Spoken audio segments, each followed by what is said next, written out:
Ladies and gentlemen, I had a hell of a time getting onto the unemployment website this past Monday. I had to go out there and file, and it took me 5 hours to get on there. And this is a problem nationwide. Ladies and gentlemen, it is a record breaking 3.3 million people that have filed over the last few days for unemployment, shattering an all-time record here in the United States. It is bad. And people are scared. And we don't know what's happening. You got a president that wants everybody to return back to work by April 12th. And you got governors that said, ain't gonna happen. Okay, not happening. So this came out on NPR March 26, 2020. Ladies and gentlemen, I'm sure you heard the stories by now, how many people are literally struggling to get on to the unemployment benefit sites and file just to be met with a page that's telling them it's either down or heavy traffic on the website. It's to the point where even the workers there are saying they are completely overwhelmed. They have never been overwhelmed the way that they are now. I have some audio here that I want you to listen to from NPR. This number is not surprising, yet is still stunning. Last week, in one single week, more than 3 million Americans filed for unemployment benefits. There is no occasion on record when so many people lost their jobs in a single week. Other economic crises have unfolded over months or years, not this. NPR correspondent Jim Zarroli covers business and economics and is on the line. Jim, good morning. Good morning, Steve. Or I guess not such a good morning. Well, not such a good morning, and it hasn't been such a good week for many people. How much bigger is this number than the previous record? Oh, it is staggering. I mean, this is by far a record number of people losing their jobs in a single week. It is 7 times as much as we saw during the worst week of the Great Recession. In March 2009, we hit 665,000 first-time unemployment claims. This is almost 7 times that many. In California alone last week, we saw almost that many, 639,000 jobs lost. So just a number of jobs lost last week is way more than we've ever seen before. Stating the obvious, every part of the economy is losing here, but some parts of the economy must be hurting worse than others. Yeah, the losses have affected all kinds of jobs, and that's because we have a multi-layered, complex economy. But a few industries have been especially hard hit, like transportation, especially airlines, energy, restaurants, hotels. So we're seeing places like Florida and Nevada that depend on tourism hit really hard because nobody's traveling right now. A trade group for the hotel industry says it probably lost 1 million jobs since this crisis began. The head of the Federal Reserve, Jerome Powell, was on the Today Show this morning, and he said, we may well be in a recession, but he says we could rebound quickly. What's happening here is people are being asked to close their businesses, to stay home from work, and to not engage in certain kinds of economic activity. And so they're pulling back. And at a certain point, we will get the spread of the virus under control. And at that time, confidence will return, businesses will open again, people will come back to work. Well, that is one view of the future, I suppose, Jim Zarroli, that hopeful scenario that this is a disruption that does not change everything permanently and permanently shift the direction of the economy. But there he is, using the word recession. And wasn't this a very strong economy, or imagined to be a very strong economy, just 1 month ago?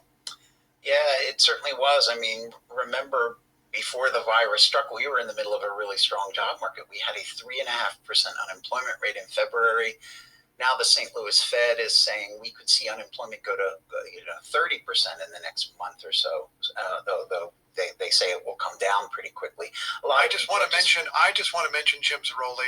I don't think unemployment numbers were quite so reliable at the beginning of the Great Depression, but it said that unemployment then was perhaps 25%. That was the Great Depression, and we're suddenly at a moment where it might be 30%, at least according to that one forecast. Yeah, that's absolutely true. I mean, these are numbers that we didn't see during the worst of the great. We've never seen numbers like this. Now, the good thing is, it's happened really quickly, and it should recover pretty quickly. I spoke to Adam Hill of Worcester, Massachusetts, who worked until recently as a graphic designer at a company that does trade shows. He says as recently as a few weeks ago, the company was having a really good year. Then all of a sudden, it's just this show canceled, and then another one, and it was within 2 weeks. I think 155 shows had canceled. I guess I wasn't too surprised when we got laid off. He says he'll be brought back when the job market improves, but he doesn't know when. Jim, thanks so much. You're welcome. That's NPR's Jim Zaroli.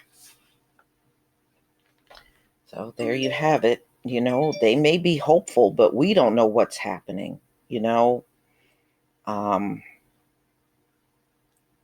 All you can do is try to do your best. I mean, you will get on there eventually, but it just takes some time. It is recommended that people wait until after hours and try to file, because trying to do it during business hours, that's when it's usually packed. So you heard it was a record-breaking 3.3 million Americans that filed for unemployment last week.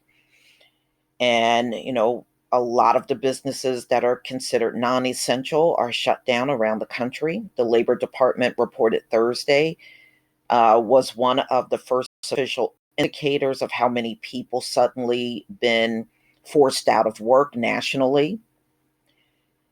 And the last time they had a high, it was 695,000, and that was back in October of 2019.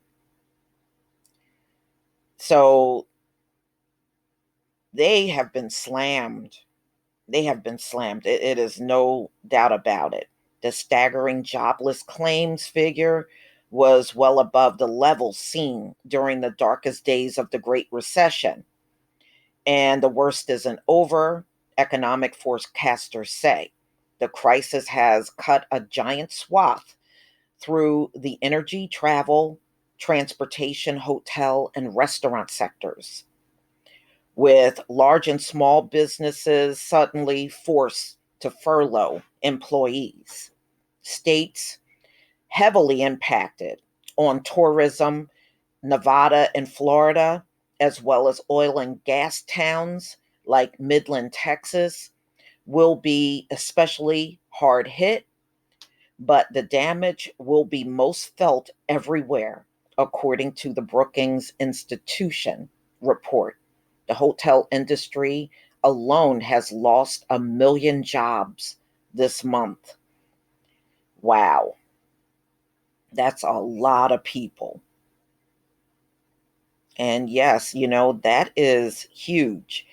Many of these people provided for their families with those jobs. And, you can't do a job like that online, checking people in and out of a hotel, and you have to provide a service for those people in person. You can book it, but when you get there, you got to have people maintaining that hotel. New claims filed last week was nearly 5 times the number recorded during the peak of the Great Recession. In the week that ended on March 28, 2009, 665,000 new claims were filed. That was second only to a week of October 2nd, 1982.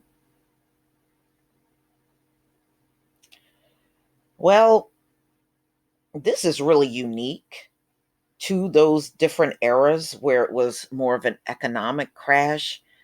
You didn't have a virus causing it back then like you do now. So, ladies and gentlemen, please tell me what you think. This is really sad, for those that are used to getting up and going to work every day. And now we don't know how long people are going to be sitting at home. And you're hearing more and more states canceled the entire academic school year. So kids are not going to be returning until next year. And believe me, I see it. I see the kids out there playing. But one thing I can honestly say, when it reaches a certain time, you can hear a pin drop around here because everybody is in and you don't see hardly anybody out there, even cars going by. It is an oddity to see that at night now. Who knew we would be here a year ago? Who knew we would be in this place? But here we are. Please leave your comment and subscribe. Don't forget to hit on the notification bell, and I'll see you on the next video. Peace, family.